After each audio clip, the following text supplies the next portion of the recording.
Guys and girls, this is Jerningham here, ladies and gentlemen. We're going to be looking at Ukraine forces reach Russia borders near Kiev. So we're going to look at that now.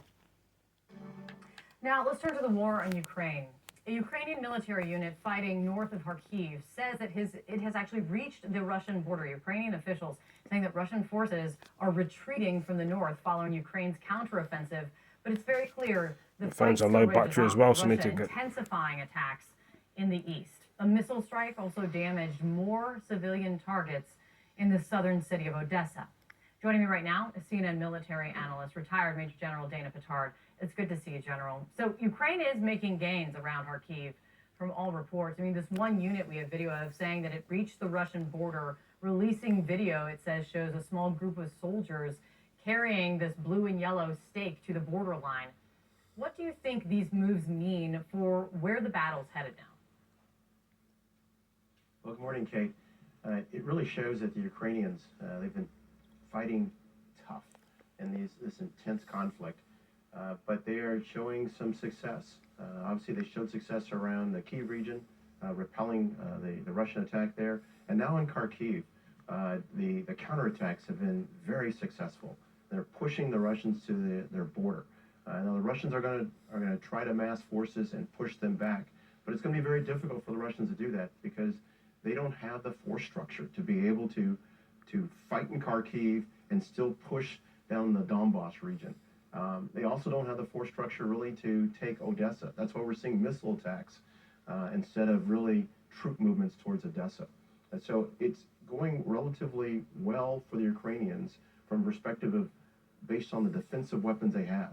Now they need more offensive weapons. They do need the MiGs, the fighter jets, from NATO and others. The UK Defense Ministry just put out its latest assessment, and the way that they put it is their assessment shows that Russia has now likely suffered losses of 1/3 of the ground combat force it committed in February. And though it's impossible to get a complete picture of the Ukrainian force loss that they've experienced to this point right now, what do you think these losses sustained by what was supposed to be the bigger, stronger power in Russia, what do you think it means?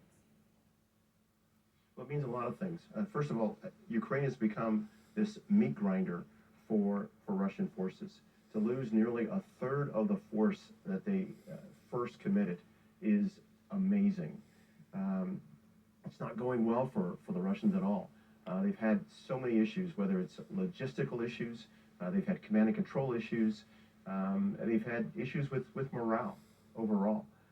So it doesn't speak well of the Russian military. And it also doesn't speak well of what's going to happen next with the Russian military. Now, they're going to be ordered by Putin and the chain of command to keep pushing. But I think they're going to have difficulty doing that.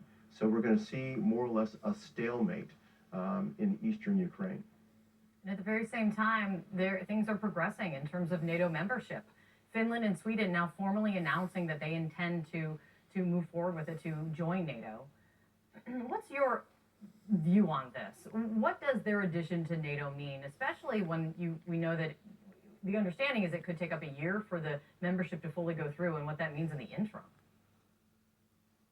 Well, that's actually huge.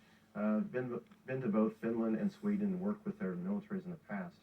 And one thing that I've remembered for decades is the insistence of Finnish forces and Swedish forces that they are neutral. They're not part of NATO. They cooperate with NATO, but they were not a part of NATO. They're very proud of that. So what the Russian invasion of Ukraine has done has changed that dynamic. It is absolutely the opposite of what President Putin really wanted. So having Finland and Sweden asking to be a part of NATO, and it'll probably be approved once they get through Turkey's objections, that will mean that an 800 plus mile border that Finland has with Russia will now be NATO. That is absolutely the opposite of what Putin wanted. So that's huge. Yeah, exactly the opposite. It's good to see you, General. Thank you very much.